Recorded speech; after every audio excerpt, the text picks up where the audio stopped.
Uh, just a second. I'll broadcast.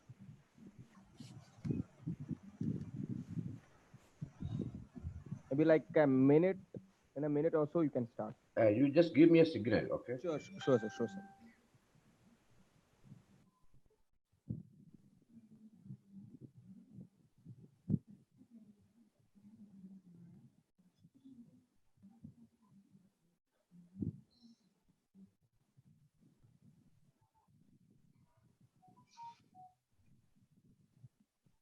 Good morning. Morning.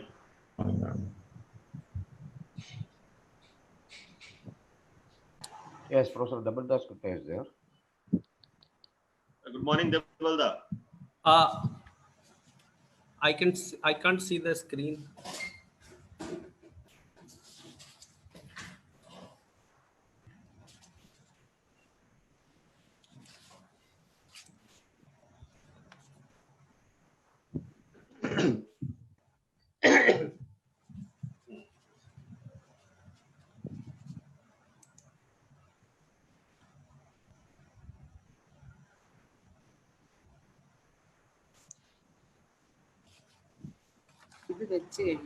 Sir, you may begin, and the others may. I'll join.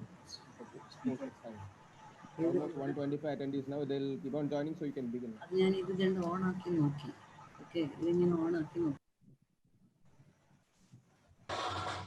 President, sir, you can begin. Okay. Okay. So, Good morning, everybody. I welcome you all to this webinar titled, it's a national webinar titled Outcome-Based Education, jointly organized by the Internal Quality Assurance Cell and Department of Russian and French of the Maharaja Sajarav University of Baroda. I am Professor K. Krishnan, Dean, Faculty of Arts of the Maharaja Sajarav University of Baroda. Before we begin, I take this opportunity to thank the administrators of the MS University, especially Professor Parimal Vyas, Honorable Vice Chancellor of the University, and also Dr. Chudasama, the Registrar of the University, for encouraging us to conduct this webinar. Along with me, we have Dr. Vishudit Chakravarti, the Director of the IQSC cell, Mr. Kaushal Kishore, the senior most member of the Department of Russian and French, Mr. Sushant Saini, and Dr. Intu Shekhar, the other dynamic members of the department. I can also see my friend Professor Dabaldas Gupta, former head of the Russian department, a person who worked hard for nearly 37 years to bring this department up to this level. The university thank him for that. This department was established in 1952. The department offers certificate course, diploma course, post-diploma course, undergraduate programs, and two postgraduate programs.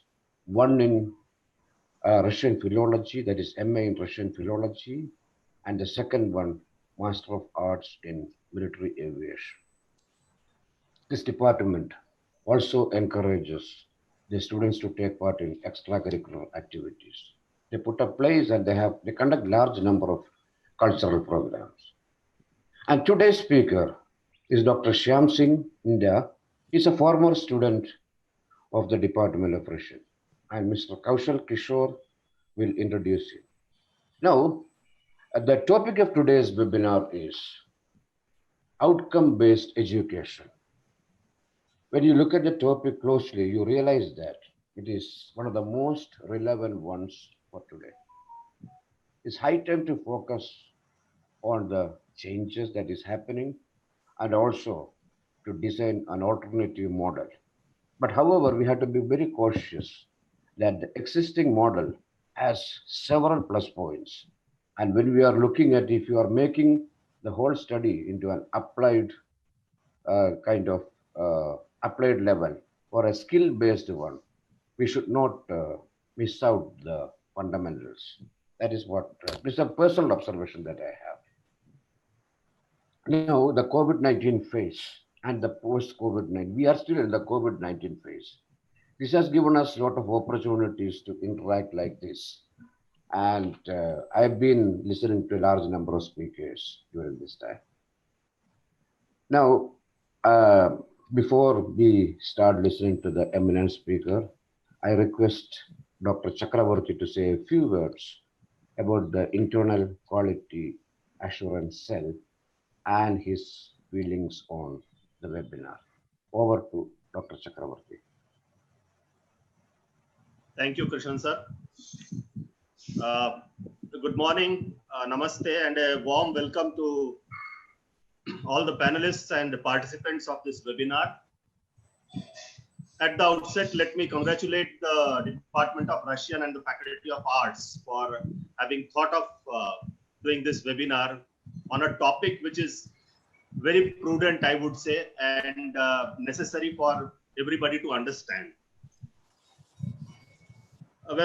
Unfortunately, our Vice Chancellor, Honorable Vice Chancellor, Professor Vyas could not join, but he had extended his good wishes and blessings for the webinar. I had talked with him just a few minutes back. He's preoccupied somewhere else, but his support always remains as an inspiration and motivation for us. Outcome-based education, I was in fact looking at the vision statement of this university, the Maharaja Sayajirao University of Baroda. And what it entails, what it carries is the very outcome that is desired. But those outcomes which was thought by him in those days are not really tangible outcomes. They are intangible outcomes which a student should develop after going through his or her education. In the present times, the outcome must be more tangible, and perhaps the criteria of NAC that they evaluate us on carries all these parameters, particularly criteria 1, 2, and 5.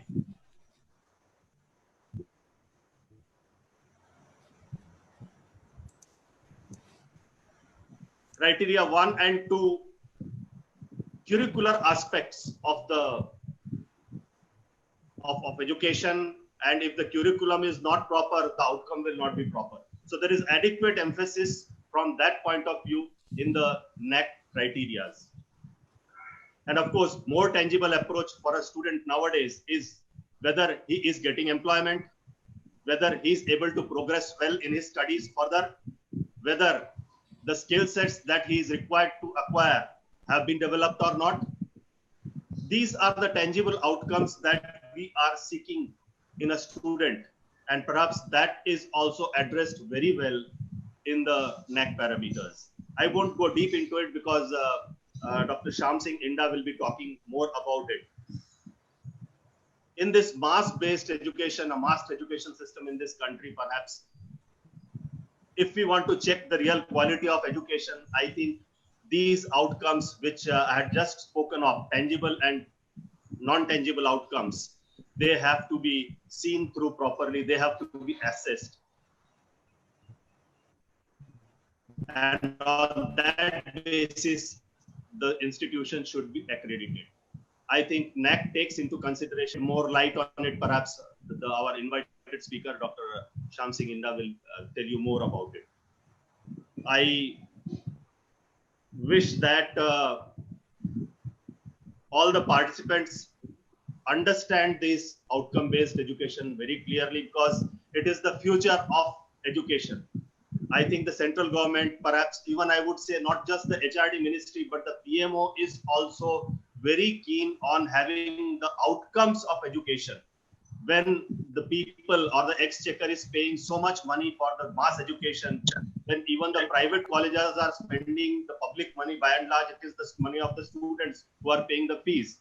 The outcome should be proper. And with that view, the outcome-based education has assumed more and more significance. I wish that the participants take home many positive things out of this webinar. And I'm also personally looking forward to hear Dr. Shyam Singh Inda on this very important topic. With all my good wishes, I put it over again to Mr. Sushant Saini for further proceedings. Thank you. thank you, sir. Thank you, sir, for highlighting the importance of today's topic and talking about the tangible outcomes that IQAC MSU is looking after. Now, I may invite Mr. Kaushal Kishore to introduce about the invited speaker of the day. Over to you, Mr. Kaushal Kishore. Thank you, Sushant Saini. This is indeed my pleasure to introduce Dr. Shyam Singh Inda, who has also been our alumnus, as Professor Krishnan has already mentioned about it. Dr. Shyam Singh Inda is currently working as an assistant advisor in National Assessment and Accreditation Council (NAAC) in the area of higher education and quality assurance.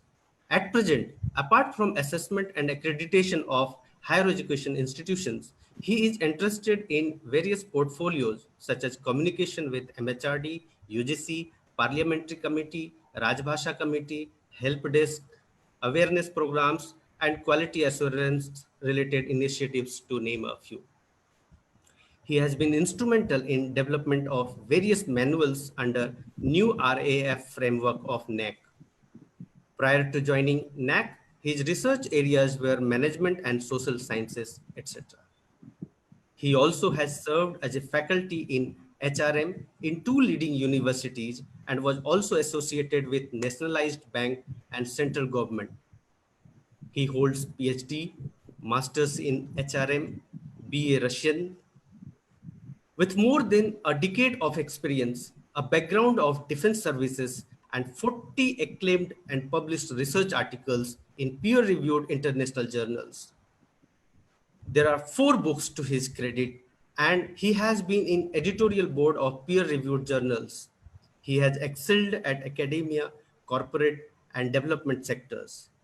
He has a good hand over research work and data analytics too. Thank you, sir. Thank you for coming on today's webinar. Now I request Dr. Shyam Singh Inda to deliver his presentation.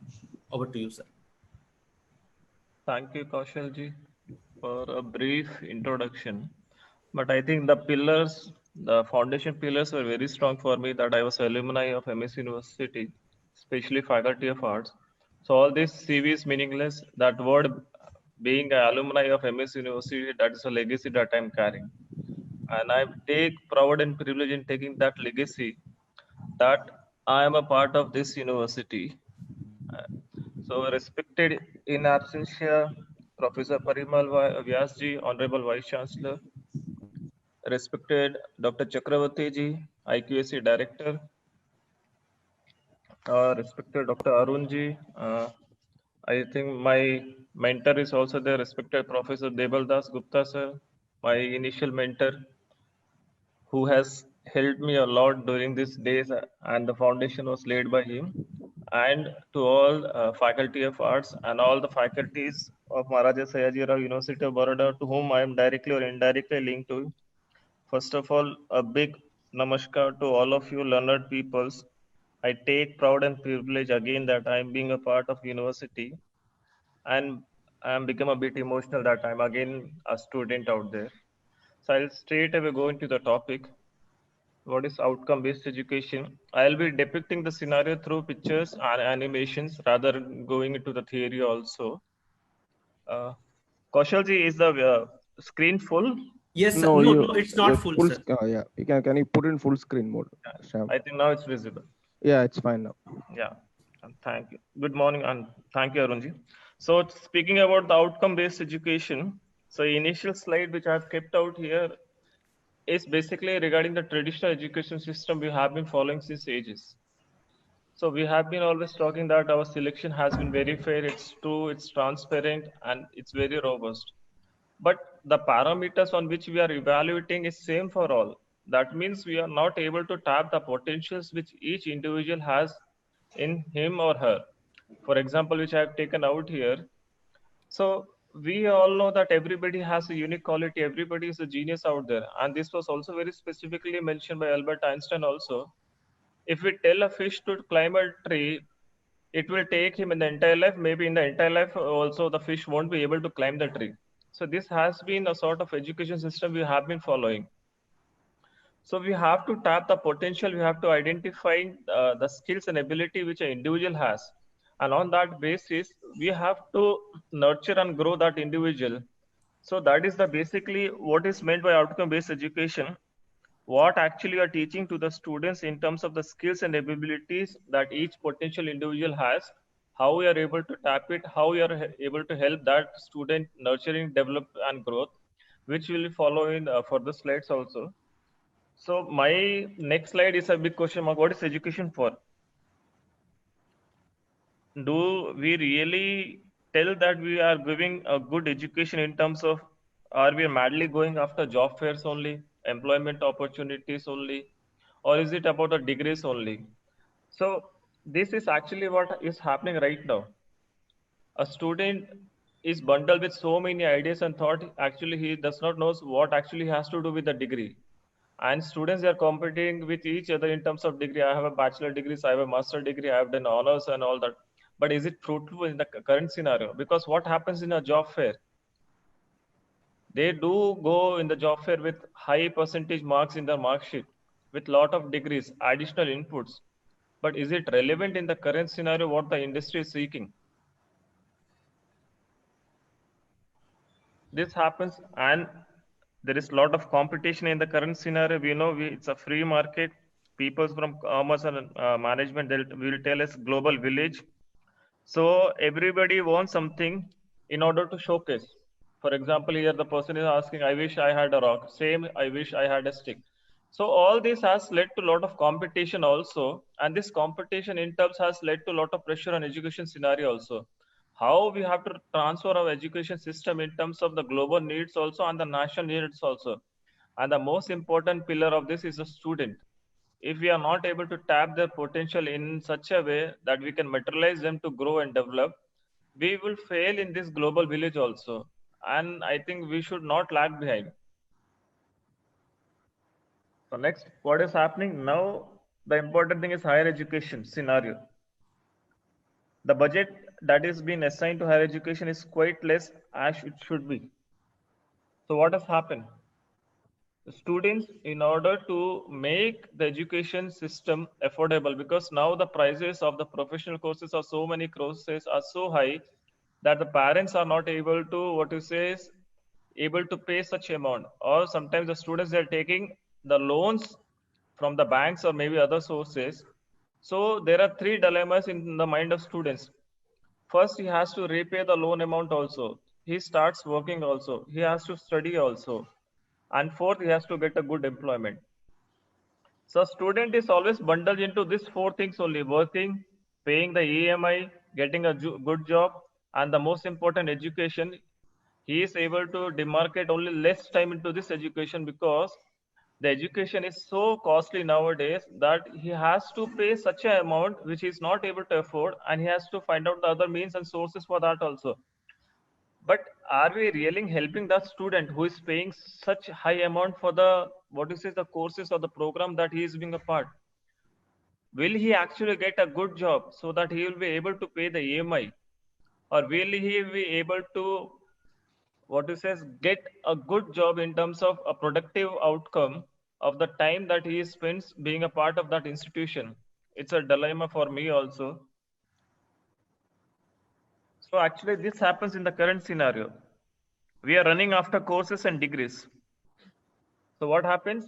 Within a due time, we get an executive degree or any other degree that we can showcase that I have done so and so degree from so and so place. So that is a weightage. What actually happens in degrees? That your degree is ready, you may go out there, sign it, and you may take out your degree. But the important last slide, that your degree is very prestigious because the name associated with is very prestigious. But don't discuss with anyone because the reality would be depicted if the discussion comes what actually you have learned in that thing. I'll take, please don't take it personally, anyone from the academia fraternity. These are my personal opinions, which are backed by sources also. So I am not criticizing anyone. Just I'm trying to highlight what actually is the need of the hour and what actually is the education system in right now. So this happens in the interview when a student goes to interview, basing on the credentials, basing on the mark sheets, basing on the high scores, the expectation of the interview arises. And what he thinks that, oh my God, from such a reputed institution with so high credentials, that means this person would have multiple skills, not only one skills in the area of the programs where he has studied. So he asks, you have so many, you have done your schooling or maybe graduation from such a good institution. Can you tell me which are the real skills in the current scenario which would be helpful for us? That will help us to develop and you also simultaneously develop. And the answer that is the right now, the prior answer which I was expected also, that it's only the student will be able to give test only, because that is the only thing that the students right now are focusing, because they want to get a good score, get a admission into a good institution, on that basis getting a good mark sheet and getting employable is a secondary scenario, but getting seated into the job fair is the main target. Employability comes after, but that is also a big dilemma now also. Even after getting high score also, they are not able to get employable. They might have the employability skills also, but the employability skills which are needed in the current hour, it's not there in the students. And this is about what actually happens in the classroom. So is it really that we want the student to learn, or we want them to score high marks in the exam? I leave to the education fraternity out there. For example, weighing the elephant is an example what actually is happening with the students out there, and they are bundled with this so many confusion thoughts in their mind also. And this happens when they graduate from a primary institute, they get good marks, high weightage, but actual real scenario, that is a market, that gives a real picture. What happens? Unemployability.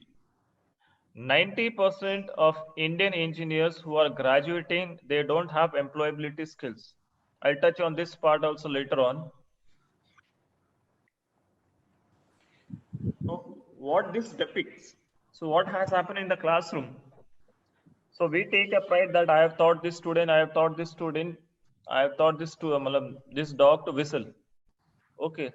So what happens in the interview? Okay, show me your skills of whistling. So what is the answer? Actually, I taught him, but I did not say that he has learned it. That learning mechanism is missing. Teaching, learning, outcome, these three should be in a parallel direction, which can be materialized and which can be what you say is assessed also. So these are the important parameters which are taken care in the outcome-based education also. So it's a very silly question which I put. Whose learning is it anyway? Is it the students? Is it the teacher? Is it the institution for which the students or the teacher they are being a part of? This actually happens in the classroom. I'm not telling it happens in all the classroom. I'm giving some typical examples out here. And we talk about student-centric learning. But actually, is it happening student-centric learning? This is the best one of the means in order to be what to say that our education system is outcome-based. Simply saying that we have a student-centered learning does not say that we have an outcome-based education or our parameters focuses on outcome-based education. Actually, this can be known only through the students.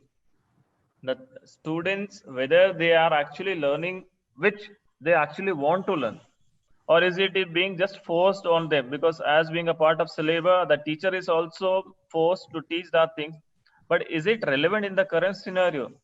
Is it relevance in terms of what is needed in the current hour? That also needs a second thought. So this will happen a student. This is actually what happens to a student.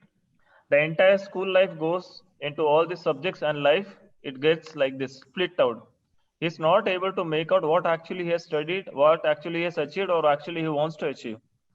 And this is because of the confusion. This is on the basis of not able to materialize, not able to tap the potential, not able to identify the identities, skills, and abilities which are unique to a person. So we should avoid this also. So I have kept an example of Bloom taxonomy revised out here. people from management, they would be what you say is familiar with this topic. For me, the most interesting part is the last one only. Do you know what is there in the Bloom taxonomy? Creating, evaluating, analyzing, applying, understanding. The last one, which is important from the student perspective. The remembering. This is actually happening in the classroom, whether whatever has been taught to the student, whether he is able to remember. Remembering also, there are people who are able to mug up. At the time of interview, this has happened also. Theoretical knowledge also, when an interview is taken in terms of theoretical knowledge, the student is able to say word by word the definition as given in the textbook. But when it comes to the practical implementation, students who are very good in saying all the interview questions in such a manner that has been taught, they lack these skills. So we should have a combination of both, as already highlighted by the respected Dean of Faculty of Arts. It should be a combination of traditional plus this outcome based. The foundation should be laid on the basis of traditional education system, but giving due importance to the outcome also. So what skills we need in the current scenario is a combination of two, social skills and technical skills. Technical skills, they will help you to identify, evaluate, apply, analyze, comprehend, and it will lead to knowledge gain. But social skill is rather more important also, because if you have this social skills, getting the things done by the workers, by the management or other staff, you should have a good interpersonal skill or social skills. So these two skills are very important, pertinent in the current scenario, social skills and technical skills, which a student should have. This is one of the examples that I have taken out here. If we teach the students in the same parameters, all the students in the same parameters as was depicted in the first slide, this actually will happen. The most important right now for the outcome based education is there should be discussion, demonstration, audio, visual, practice by doing, and the base should be lecture. But in this picture, if you see, it's the opposite scenario. The base has to be the lecture, the traditional method, and it should be analyzed, and there should be this mechanism, audio, visual, demonstration, discussion, a sort of aiding tools for the outcome-based education. And an example of this I've kept out here, what actually happens even if the student gets employable also. For example, if you go there, this so-called Lily Cherry, she graduated, now she's working in the sales department of a mall. And recently she did her, what you say is a course in computer science. So all this, whatever the updation which employee does gets highlighted and gets highlighted by the HR department. So when HR department comes to know there is so-and-so lady who has just recently done a diploma in computer science, so she would be able to develop the software also. So one day, this called HR calls that lady that we have to design a new payroll system and you have to design it. So this is actually what happens when you don't have this technical skills, or what you say is the skills which are needed. Sir, I know the program, but I cannot develop this software. You may kindly look for some other alternatives for that also. This is actually what is happening. We are very good in the theoretical knowledge, but application is missing.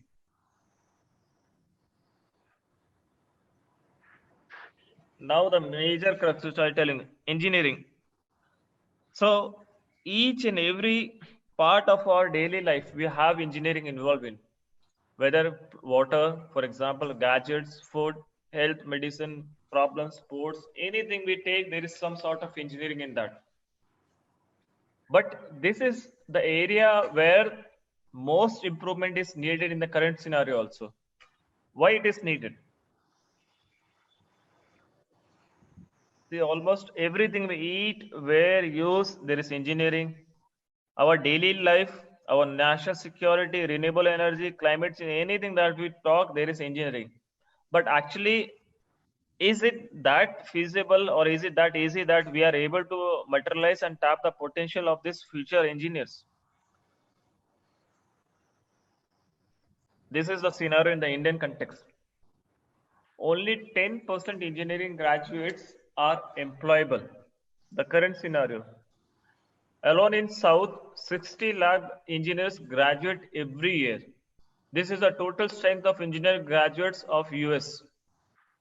from South only 60 lakh engineers graduate. And out of this total Indian scenario, only 10% they are employable. I am making it very specific. They are employable. That does not mean they have got the employability.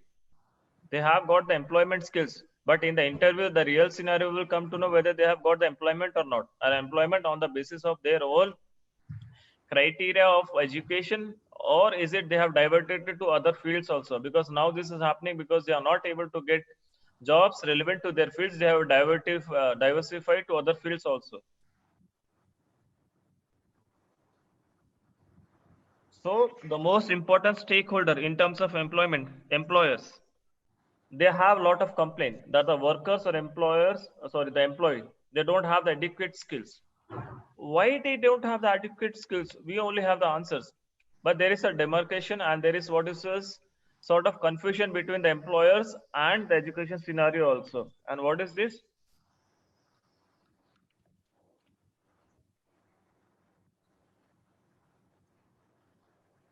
%58% of the employers, they say that the employees or the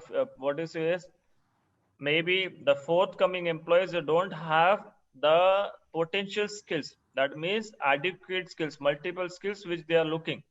But the education system, no, actually they have the skills which are required by the industry.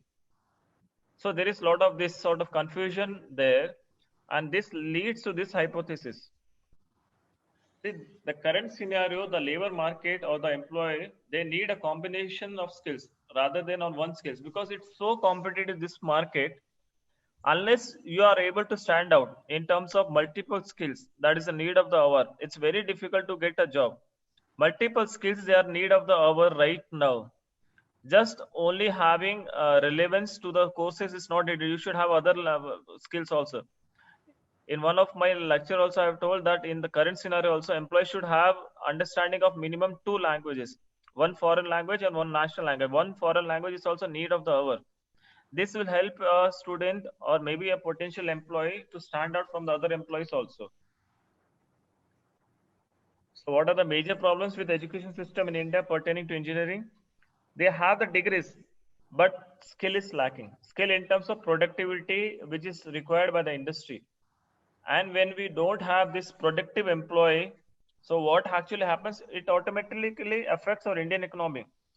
And one of important objectives of NAAC is that the education system, it should foster to national development. And 2 important pillars are students and the employer.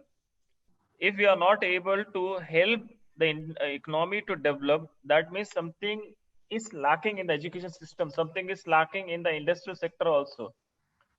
So that also needs to be identified. Second important thing, what is a major problem is that the traditional education system, they have not evolved the way it should be. They have not changed the syllabus. They have not updated the syllabus in the way it should be. So I kindly request to all the education fraternity also, kindly involve the people from industry into your academia, into your syllabus revision also. Have national level seminars, workshop which are pertinent to the current needs. What are the actual skills required in the current scenario? Have a dialogue with them, have a good sort of collaboration. I'll be highlighting on collaboration, what sort of collaboration is also going in the current scenario also.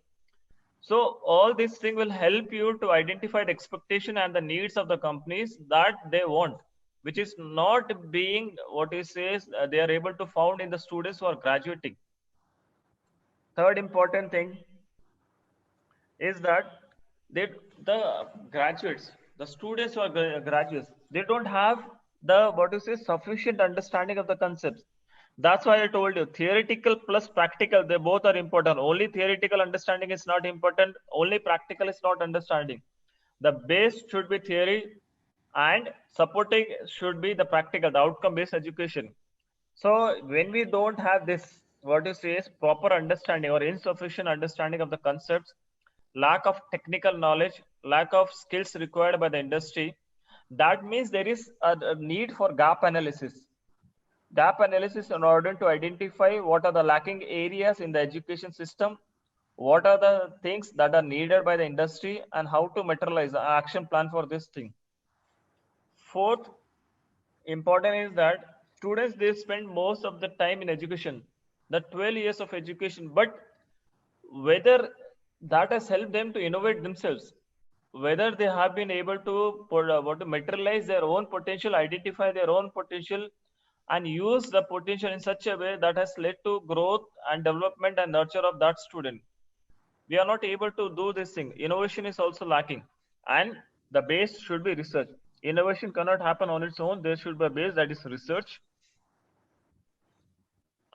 This, what I was telling, I'll touch on collaboration also.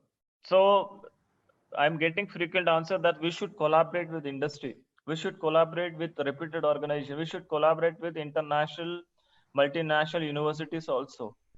Yeah, I do agree. You have to collaborate in order to develop, in order to know what is currently need of the hour.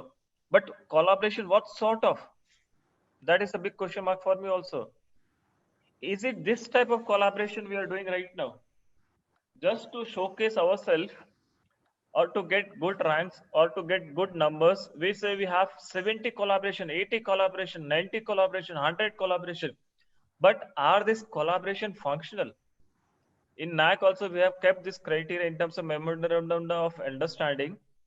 How many MOU you have with institution of national importance, institution of excellence also, and international also. But one parameter which we have inculcated in that is that it should be functional. Functional in terms that there should be some minimum 1 or 2 activities done in each MOU. But this is actually what is happening. In order to just showcase and to get good numbers, we are pulling each other for memorandum or understanding. Maybe the students, they are getting help out of this. That is a big dilemma. There is a question mark. Our second scenario is this.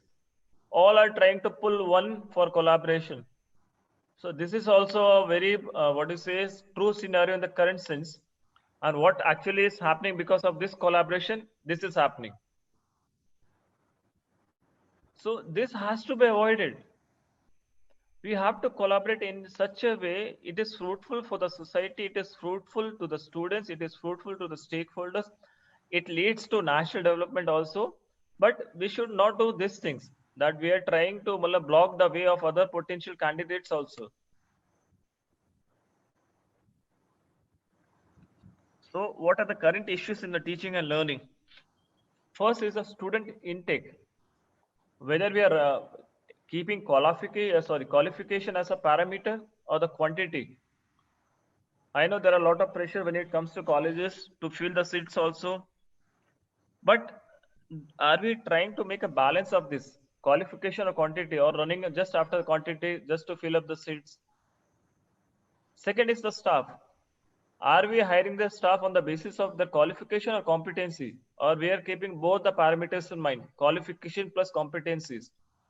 Third is the teaching process, whether it's transparent control, whether each and every stakeholders will be able to identify what actually sort of teaching learning the student has gone through, or whether it was control. Control here very simply means focused only on the syllabus only. Focus on the legacy of the education which is running since ages.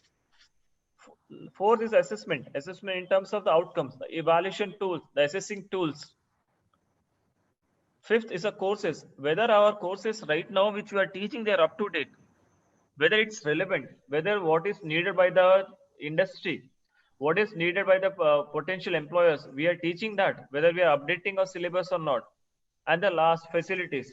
We talk of all these 5, but if you don't have the infrastructure, this will be a setback. The facilities should be sufficient and up to date. For example, right now, Digital India, we should have a lot of facilities for this computer technology. And we have the Generation Z babies also, who are more equipped in technology as compared to us. So now the issues what we have with higher education, first is the accountability. Whether we are able to fulfill the requirements of our curriculum, we are able to fulfill the curriculum needs also, we are able to teach the students. But whether that accountability is towards the students, whether we are helping them to become a potential employee for future with the necessary skills and abilities. Second, whether we are able to certify the needs of the industry, potential candidates, multiple skills. No, I think we are giving unemployed graduates because they are seeking for the graduates who have multiple skills. whether we are able to maintain the academic standards unaccredited programs. To all the teaching fraternity out here, I request you kindly go for the accreditation. It's not only NAC, you can go for NBA, NRF, whichever you think. But I request you, before going for this accreditation of any of your program, first identify yourselves, the strength, weakness, opportunities of your, identify the challenges also. Please work in collegiality with each other rather than fighting that this is your responsibility, this is your responsibility. Because when you do the accreditation, you will be able to identify what actually is the need of the hour, what changes are needed, and what place you're standing. Next is accountability. Accountability to whom? The grant providing organization. The most important is the stakeholders. Stakeholders. For any country, the most important person, or what is most important parameter, is whether you are able to satisfy the need of the stakeholders. And now this stakeholders, one of the important parameters, society. Because national development or anything, the society has a parallel relation to that also. And accreditation, it should be outcome-based education. That already Chakravarti sir has highlighted. We have criteria 1 to 5 and even 7 also, where we specifically focus in terms of the data also, and we tell the what sort of teaching pedagogy was used during this tenure, and outcome in terms of whether they get employable. Then we need the employability, certificates, or the orders from the companies. They have pursued higher education, the certificate, the enrollment, like this. All these are the parameters of NAC new revised accreditation framework also. So we have a focus of accreditation also comes outcome-based education, that will also help the institution to focus on this outcome-based education. So what actually is need now in the 21st century? First is a self-determined learning. We know we have Generation Z babies. They are more highly volatile and they are more intelligent while using technology. Second is peer-oriented learning, which they are also very good at that, using technology. Right now, we are also doing these things on the webinar mode also. And the last is virtual-based learning. These three has led to a tremendous, transformation in the higher education system also. Self-determined learning, peer-oriented learning, virtual-based learning. But we should have that base, the strong base of traditional education also, because all this can be only possible when we have a strong base of traditional education. So this is a very specifically I've kept out here. If you see what I am highlighting since my presentation, the skills should be relevant in the current scenario. If you see on the right side, the 2015, the skills were given out here, but in 2020, the relevance has changed. Which are the important, it has changed. First one is same, but critical thinking, which was at the 4th place, now it has come to 2nd place. Creativity, it has jumped from 10 to 3rd. This way, the skills and the capabilities which are required by the industry, it will change very fast, drastically, because we are living in this global village, the competition world, and change, it's very dynamic. What is need of the hour right now, it's not the need of the hour tomorrow. For example, Nokia was a leading manufacturer of the mobiles. There was no competition, but it was not able to adapt to the changing scenario. It has to vanish. Now it has came back. So it was forced to change. Same way, we have to change our syllabus. We have to change our teaching pedagogy also. And we have to see that there is some sort of outcome that is coming out of this teaching pedagogy and the syllabus. So how does OB helps this thing? First is, it helps to identify what actually students want or what actually ability they have. So when we focus our syllabus from the traditional method also, but keeping in mind that the main pillar for this is the students, this will help them to identify their ability also, and it will also help us to identify what potentials they have. So when we are able to identify this thing, we can help the students to achieve what actually they want to achieve in terms of becoming a fruitful employee, or maybe a productive output. Third is, how will you be able to know whether the students have achieved the desired level or not? There are assessment tools in the outcome-based education, which I highlight in the next slides also. And how do you close the loop? When you assess, you identify the gap. And when you identify the gap, you prepare a plan, you prepare the mechanism in order to fill in this gap. So outcome-based education will help in these things also. First is identifying the ability, helping the students achieving it, assessing the tools in order to whether the students have achieved the target area or not, and if there is any gap analysis, trying to fill it up. So what does outcome-based education does? First important is that outcome-based basically focuses on learning outcome. And what is a learning outcome? It's very simple. What a student is expected in order to know, understand, or do. That is required from the academia fraternity also, that is required from the employer also, and from the society also. Outcome-based education helps in this learning outcome. How does it help? It helps in identifying the learning activities which a student has to do in order to reach to these outcomes, that is this learning outcomes. And third, it will help us, the teaching fraternity, to assess this, how they are able to meet this outcome through the use of assessment criteria. Assessment criteria means that tools that you will use in order to see whether the students, they actually have these outcomes or not. So what outcome-based education does, it helps to identify the stakeholders, industry, society, the country as a whole, what service they need. They need a fruitful employee, a potential candidate, a good candidate with a social and technical skills. What service facilities and policies must be present? It should be very clear. It should lead to a productive, employable student. It will lead to a value-based student. It should lead to a fruitful employee. It should lead to a potential good citizen. How do we measure our results? We have assessment tools in order to measure this thing. How do this? It helps for this course curriculum intake. That I'll cover in next slide. And are we achieving our objectives and improving? This I've kept purposely this thing, improving. We are able to achieve our objectives, but we have to constantly improve. We have to constantly evolve. Unless we improve, evolve, we'll diminish like Nokia did. So we have to constantly change our syllabus as per the need of the hour. So this is actually the chart of outcome-based education. First, we have to develop our objectives. Why actually we need the outcome-based education? On that basis, we have to change the curriculum, the need of the staff, the facilities they need in order to have this objective as a frame in their mind also. Second, the teaching learning pedagogy has to be changed. This teaching learning pedagogy should change in such a way that it helps a graduate to identify their potential, and when they graduate and when they are about to leave, they should know where they have to stand after passing out. And last, when you are able to meet all these things, there's a satisfaction of achieving needs, achieving objectives, and it should be a continuous quality improvement so that you are able to sustain. Sustainability is very important. Just having this for 1, 2, 3, or 4 years not enough. It should be sustainable so that the future generation is also benefited. So how does OB helps? It helps education transformation from teaching, the content-based education, to outcome-based education. The foundation should be this content-based, but the output should be this outcome-based education. So I'll start first. The structure should be like this.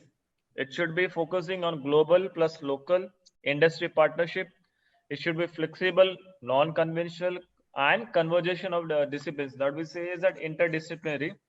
Delivery mode, it should be as per the need of the hour, the 21st century, futuristic, identifying the future goals and needs also. And the assessment tools, which I've already told you, it should be challenge based. It can be role play also. It can be in terms of projects that you give, live projects, real time, contemporary, integrated, personalized. I'll highlight each and every aspects in the next slide. So what sort of action is needed? So review and improvement for what? CLO, course learning outcome, PLO, program learning outcomes, and program education outcomes. So how do we do these things? The action required for this review and improvement, because these three are very important parameters of outcome-based education. So the first, if you see on the left-hand side, that is course learning outcome. After each and every semester ends, we should be able to identify what has been the learning outcome of a student in terms of the course. Second is after the end of the program, the program learning outcome. And the last is after when he is about to graduate or he has graduated after 3 to 5 years, whether he has been able to get a good employment on the basis of this two what is this parameters: program learning outcome, course learning outcome. We should be able to know and do these things. And how we should do this course learning outcome. So our objectives of the program should be in such a way.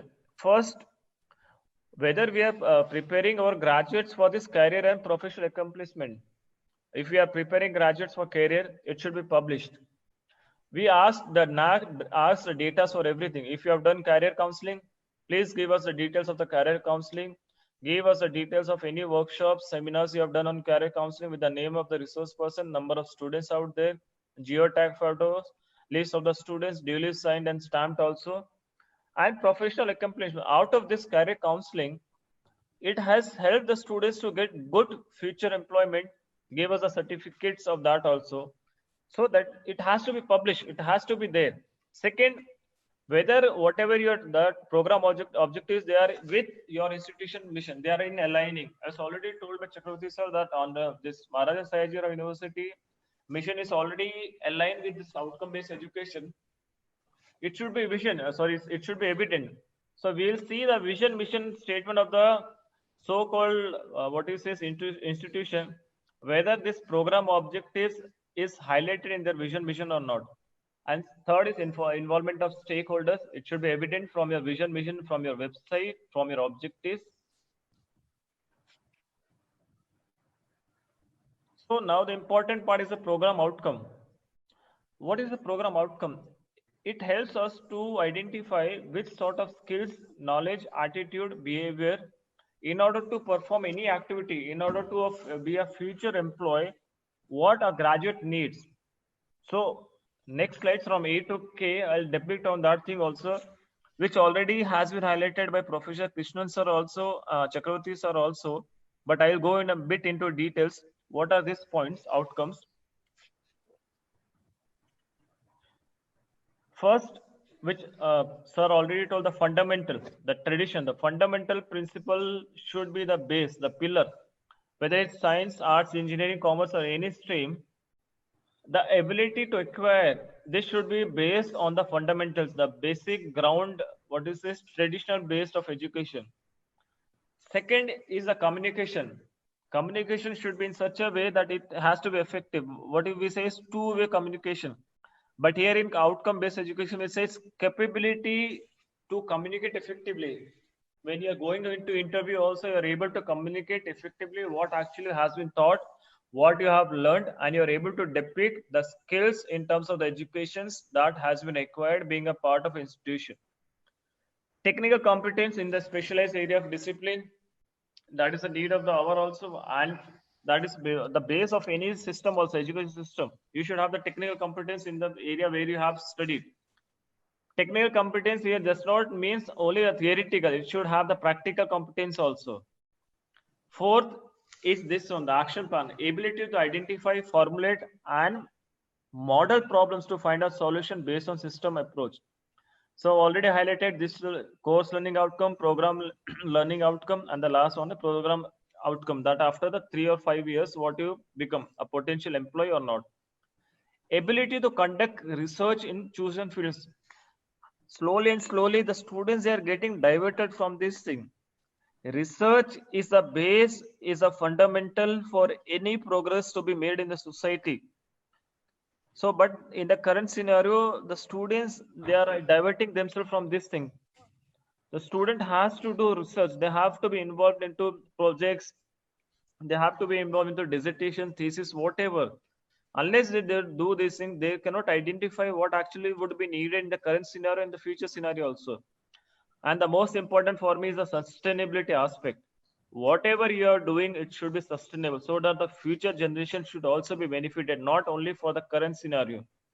Sustainability, but it should not have a very high cost on the current system also. It should be cost effective also, and it should be such a flexible way that in future also, if you want to change also, it can be changed.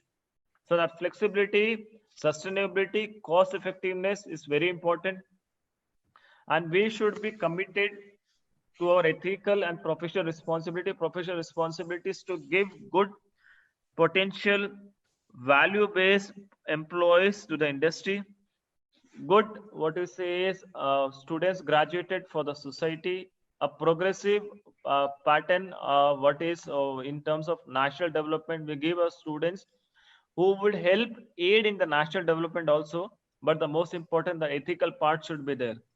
Progress, everything should be there, it's very important, but ethical part is the most important. We should give ethical student also, where they are able to demarcate what is right, what is wrong. Then you have to the ability to work effectively as an individual, as a member, leader, team. In the current scenario also, you might be put into certain situations where you have to do multiple works at a simultaneous time, three sort of skills you have to do. If you see the IQAC team, they are involved into NAC also, they are involved into NBA also, they are involved into NIRF also. All these are three parallel things also. So all these multiple skills are to be done by the IQAC team. Plus collecting the data, materializing the data, and authenticating the data and presenting the data also is the fourth important aspect that IQAC team is doing. So I've taken purposely this example because of this. Working effectively as an individual, as an IQAC director, member of the IQAC team, leader of the team, and collaborating with the entire university system is not that easy. Next, you should be multi-skilled engineers, multi-skilled graduates. You should not be limited to your own domain area. You should have knowledge of certain other fields also, which will help as an additional inputs so that you can stand out from the other potential candidates also. Next, you should have awareness about the social, culture, global, and environmental responsibilities also, not as an engineer, but also as from what is the mainstream, commerce stream, science stream, arts stream. You should be a social responsible, culturally responsible, but you should also have these aspects of what is the need of the global environment also. And the last, there should be an inner enthusiasm for self-improvement. Teacher will do everything, but the student does not want to learn. Student does not has an enthusiasm. Student itself is lacking the skills. We are helping him to, we have identified the skills. We have started the bridge courses, but still the student does not have the interest. Then the education fraternity cannot do anything. The students, they also are a very important pillar. They also have to realize this thing also, and they have to make their efforts more than the teacher also. Learning outcomes, already told you that these are the outcomes that is actually anticipated from any subjects of which a students they are part of this. And this can be assessed and evaluated through various tools. Which are those tools? So before I say that tools that I'll highlight, what are the requirements from students, which are active role? They have to be present in the class also, but apart of being present in the class, rather than being in the hallucination mode, they should come prepared for each classes and they should contribute also. That means they should have an active participation. They should have a part in terms of role play also, risk taking, learning, instructor, classmate, any sort of roles that depicts their activity should be there. Ethics simply means respect, trust, and openness. Respect of the teachers, trust of your peers, and openness to say that these are the things which I am not sort liking, or these are the things which I should know in a better way. I'm not able to grasp it. Can you please help me? And third importance, committed to learning. Student has to be committed to learning for continuous improvement. Even you have this active role ethics also, but you're not committed to learning, then this requirement from the students is meaningless. So I request to the students also that it's not only the responsibility of the university or the academia fraternity or the teacher also, active participation from the student also is needed. So what are these tools I was telling? One is the exit surveys, exit interviews. When a student is passing out, we have to say this also, exit interviews, alumni surveys, employer surveys interviews, job offers, admission to graduates, performance in group internship, assessment, reports, test. There are a lot of tools that can be used in this outcome-based education. Student survey, which is a very important parameter, NAC also, peer evaluation we do, student portfolios, behavioral observation, written tests.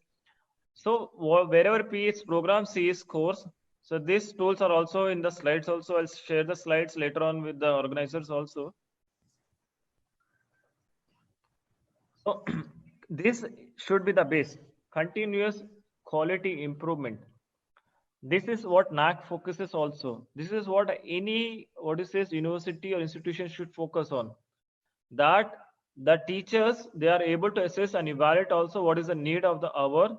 The administrator also know what is their function. They should know how they have to give the facilities for this continuous improvement. Faculty should design and deliver their lectures or the revision of syllabus in such a way that this continuous quality improvement materializes. Third important aspect of this is the feedback also.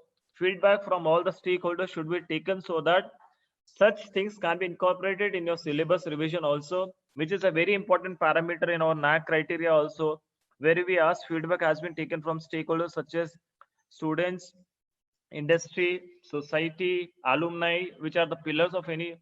So if we are able to do these things, the path becomes very visible, and the carpet picture which I have kept out here, it will start rolling on. That means the quality is improving. And this is the last slide for me, continuous quality improvement. What actually we have to do? First, there should be a plan, curriculum. What sort of curriculum we should have? Okay, there should be a revision needed. For that revision, there should be an action plan.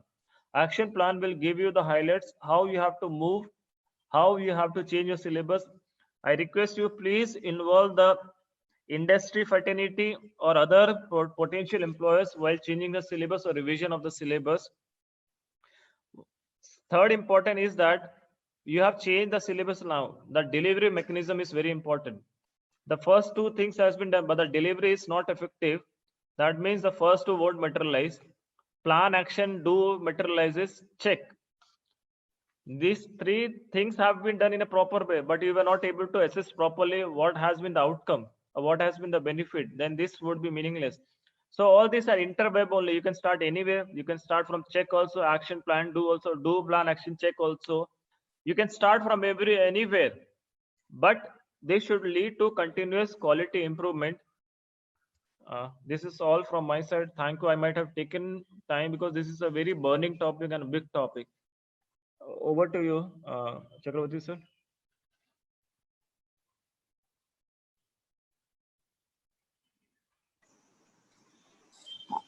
Shyam, VC sir is here. He wanted to interact with you for a few seconds, so he is here. Few minutes. Namaskar sir. Namaskar. Am I audible? Yes sir. Yes sir. That is great. Dr. Chakravarti and entire team of IQAC. Dr. Shyam, heartiest congratulations. I think we have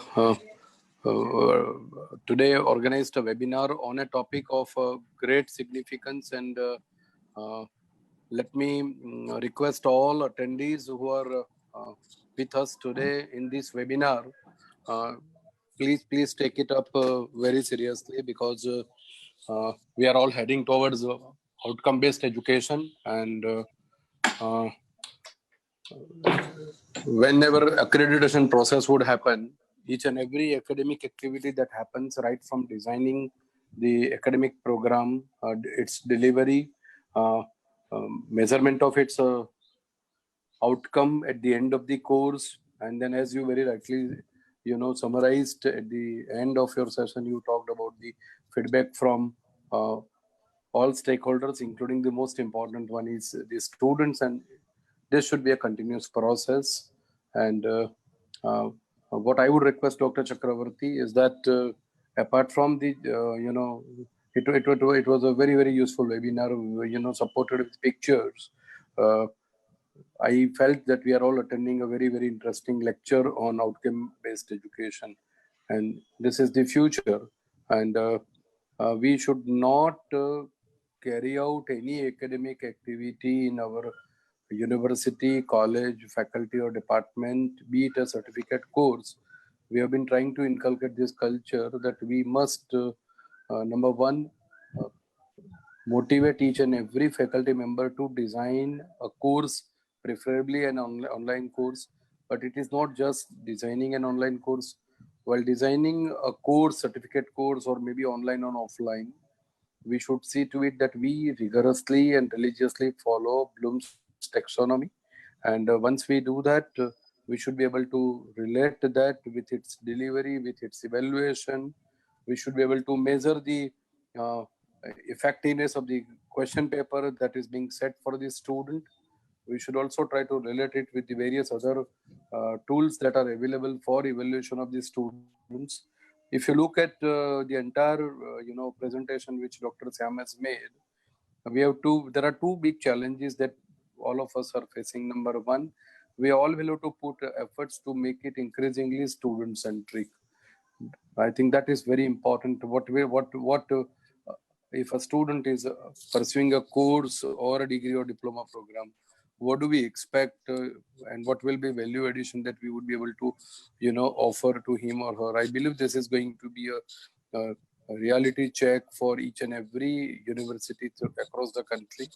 So we need to focus on that. And second, we should be able to, once we follow these methodology, which is important, it is being considered very, very seriously by NAC, as we all know, in its accreditation process. We have to ensure that what I would request, Dr. Chakravarti, that we should take support of, expert like Dr. Syam, and we should also design manual for these, which we have been trying at our university, because once that manual is developed, I believe we need to integrate these right from the orientation of the teacher when he or she is inducted in the higher education in any faculty in the department. And then it should continue till we get feedback from alumni of our university. And we have to see to it that how can we stay connected with all our alumni apart from other stakeholders. I believe this is a topic of great significance, and it's good that you planned it on Sunday. Let me congratulate Professor Krishnan. This is your first webinar, and I think the Faculty of Arts, we have a lot of expectations, because your Faculty of Arts draw students across the country. It is the faculty which has got, I believe, the highest number of students outside Gujarat state. So your challenges are manifold. The another important input which we have received from Dr. Syam, I think let us put efforts, and that is he talked about offering at least one foreign language. We at the university has Department of Languages. We have our local regional languages. We have foreign languages. So can we explore the possibility of available talent for Russian, German, French, and various other languages for the students? When we have these in-house capability, at least we have to start for at least our students, and then we should also take it further. I believe the possibility of offering some online courses in languages, I think that also we should explore. I really, because of certain other commitments, I could not join you in the morning, but the moment I, became free, I was listening to you. It was a very, very interesting, innovative, pictorial presentation with lot of clarity. It was a very lucid presentation, and you have really made all of us to feel proud that MS University Baroda is not, striving to achieve quality, but through you as an advisor in NAC, I believe the contribution of university has now reached to NAC Bengaluru, and we look forward for such encouraging and interactive sessions in near future. I congratulate the entire IQAC team who has joined the panel today, and we look forward for, I believe, a very, very interesting question answers that has come. Before I close, let me request all those faculty members, at least of the Maharaja Sayajirao University of Baroda, who are attending this webinar, that please have a rethink. Your job is not just to take syllabus, collect syllabus from your head of the department, go and conduct classes and, do some practicals and offer some training. No, it requires continual thinking on all of us, on our side. We have to keep on questioning that whatever that we do with the help of syllabus, with the kind of a course, are we delivering the quality education, which would really help students to inculcate independent critical thinking and to develop certain skills, be it soft skills, employability skills, and can we inspire him or her. So, Dr. Sam, once again, thank you very much on behalf of the university. I appreciate your support to us, and I believe it would continue in near future. Thank you very much, and have a happy Sunday to all of you. Thank you very much. Dhanyawad, sir. My privilege, sir. Thank you, sir. Thank you, Professor Riaz. We are indeed very happy that you joined us. And may I now request Professor Krishnan if he would like to say a word or two about, in the end, before we proceed to the question answer session. About Vice Chancellor sir's remarks, if he wants. Sir, Krishnan sir, you are on mute. Can you hear me now? Yeah. Okay. First of all, let me congratulate Dr. Shyam for making a very wonderful presentation. It was very different because it had a lot of illustrations and it was conveying a lot more meaning than what exactly what we were thinking. It is a very interesting thing because kind of illustration is viewed by a person, different people in different ways. So I was also seeing something entirely different actually. I thought that, okay, this can be in this way or it can be in another way. It was very interesting, let me say that. And we do have, we do appreciate what exactly you said. Now, you also mentioned that fundamental education, that is the most important. That is actually the pillar of this kind of skill-based and other kind of applied fields. Because if we concentrate only on the skill-based or applied things, we would slowly and steadily lose the foundation, the fundamental part. That is something which I have a feeling, because I'm not being critical about anything, but I'm just giving an example because there is a recent trend actually.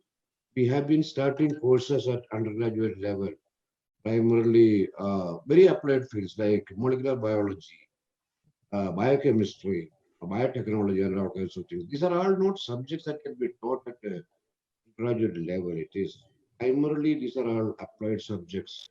For instance, like you need to know what exactly is biology, then only we can think about biology. And because I'm not from science, but I'm still saying it, you should know biology, chemistry, etc. Then only you can know. And biotechnology, etc. Like that, these are all things, fields that primarily become useful at research level, maybe at probably at MPhil or PhD. So that is one of the things. See, that is why I made that comment in the initial stage when I was introducing the topic. I mentioned like because one thing that I wanted. That is it, and I'm very happy that Professor Parimal Vyas joined us a little late and thank him immensely because this kind of programs would not have been possible without his support, and he has been very, very supportive of the faculty of art, and primarily because of his leadership, been able to do many things in the faculty. And over to you, Sushil. Thank you, sir. Thank you very much. So, Shyam sir, with your permission, can we take certain question answers because I could see a lot of queries on that. Please. Okay.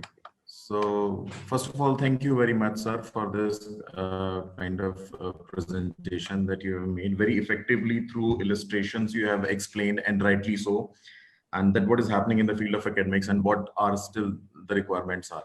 So moving on to the question answer session, the first question that we have here is Dr. Varsha Shah is asking, when we say that we have to provide skill-based education, do we have skill development programs for the faculties? We have been arranging and participating in FDPs, but nowhere a skill development program are arranged, especially for the faculties of older generation. Your comments, sir. I don't know what is this demarcation of older generation. I think our faculties are faculty. There is no new generation. There is no older generation in that. But FDP on skill based or government initiatives are also there for skill based also.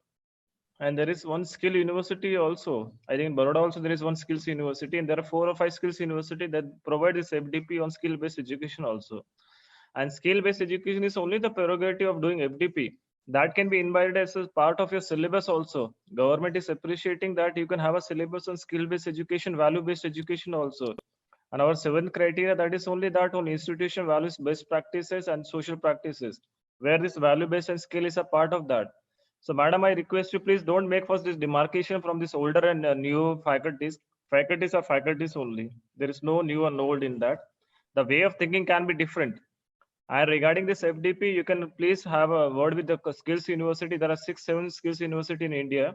Apart from that, the government initiatives for the skill development programs also. And please try to imbibe this in your syllabus also. Try to have this revision in your syllabus where skill-based education can be part of your syllabus. I hope I have answered your question, madam. Thank you. Thank you, sir. So the next question is from Chetana, all the way from Karnataka. So the question is, sir, outcome-based education is being discussed widely at different platforms since couple of years. But what does policymakers are doing in this regard?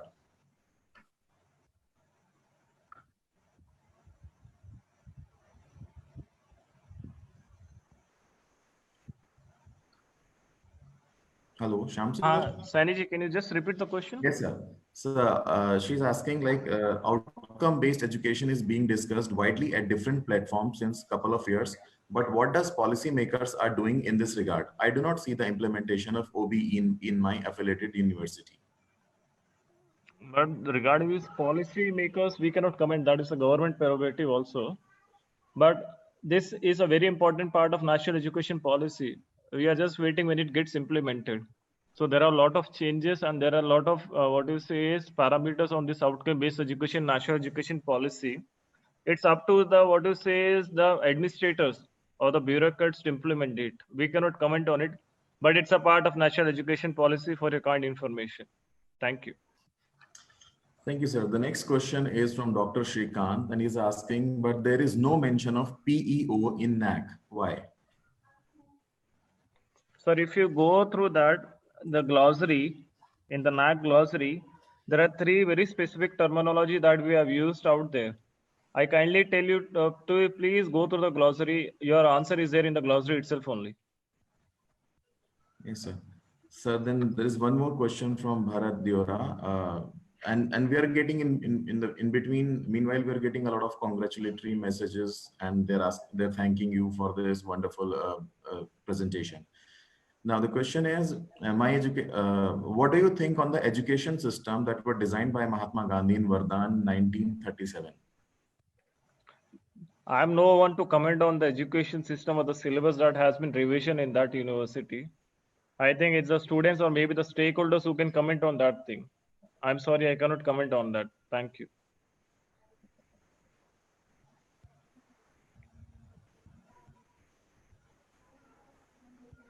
Saniji, is the voice audible?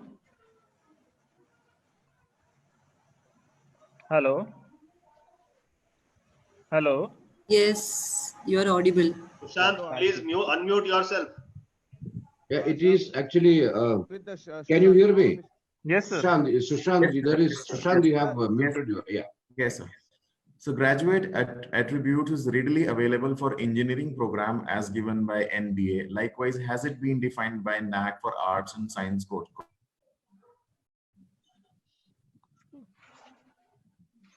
So your voice is not audible, Saniji. I'll take that question. Shyam, so graduate attributes is readily available for engineering programs as given by NBA.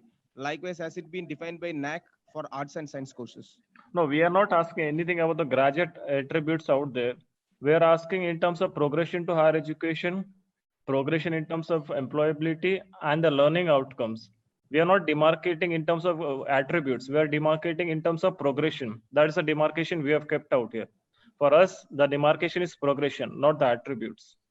Because our education system is very diversified. Because we have arts colleges, commerce colleges, science colleges, we have yoga for these attributes for each and every what you say specific discipline is very difficult. So we have identified to club into one, that is progression. So that is a part of our manual. Thank you. Thank you, sir. And so there are questions like, let me get. Okay, sir. So I guess, do we have some more questions? If like to the participants, I request if you have some more questions, you can write down in the chat box.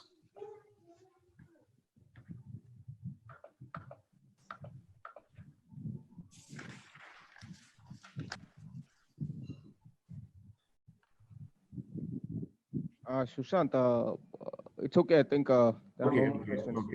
Yes, sir. There are no more questions. So, okay, now let me thank our resource person for his valuable time and his presentation, very good presentation that he has made. And thank you, sir. I deem it a great honor to propose a vote of thanks on this occasion. And on behalf of the Department of Russian, the Maharaja Sayajirao of the Department of Russian Faculty of Arts and the Internal Quality Assurance Cell, the Maharaja Sayajirao University of Baroda, I extend a hearty vote of thanks to our invited expert, Dr. Shyam Singh Inda, Assistant Advisor, NAC Bangalore, and an illustrious alumni of our department, who spared his time from his busiest schedule to grace the occasion. Thank you, sir. And today we had the opportunity to hear your thoughts, and we will definitely be pondering over these ideas. And this will surely be going to encourage us in our future events. And I would also like to place on records our sincere gratitude to Professor Parimal Vyas, our dynamic honorable Vice Chancellor. He has been encouraging and helping in running the department by providing human and infrastructure support. He readily agreed for this webinar, and we are very happy that he joined us, and we look forward for his support and encouragement in the future as well. We are deeply indebted to him. I also wholeheartedly thank Professor Craig Krishnan, in charge head Department of Russian and French and Dean Faculty of Arts, for his continuous guidance and support. Sir, you have been a constant source of motivation. A big thank to Dr. K.M. Chudasma, officiating registrar, the Maharaja Sayajirao University of Baroda, for his timely guidance. The Internal Quality Assurance Cell of the university has played an immense role in the realization of this webinar. We are grateful to Professor B.S. Chakravarti, Director IQAC, the Maharaja Sayajirao University of Baroda, and his entire team for helping us in the successful of this program. I also take this opportunity to thank Professor Rabia, Director of Communications Cell, and his entire team for spreading the information regarding the webinar. Thanks are also due to the member of Senate and Syndicate. I also wish to express my gratitude to my colleagues at the department, Mr. Kaushal Kishore and Dr. Indu Shekhar. I thank the Internal Quality Assurance Cell, Faculty of Arts, and all the teachers and other staff of the faculty who have attended today's webinar. Finally, the wonderful audience who have turned up in such a great number on this Sunday afternoon. Thank you all for being with us. Once again, I thank all of you. Thank you, everyone.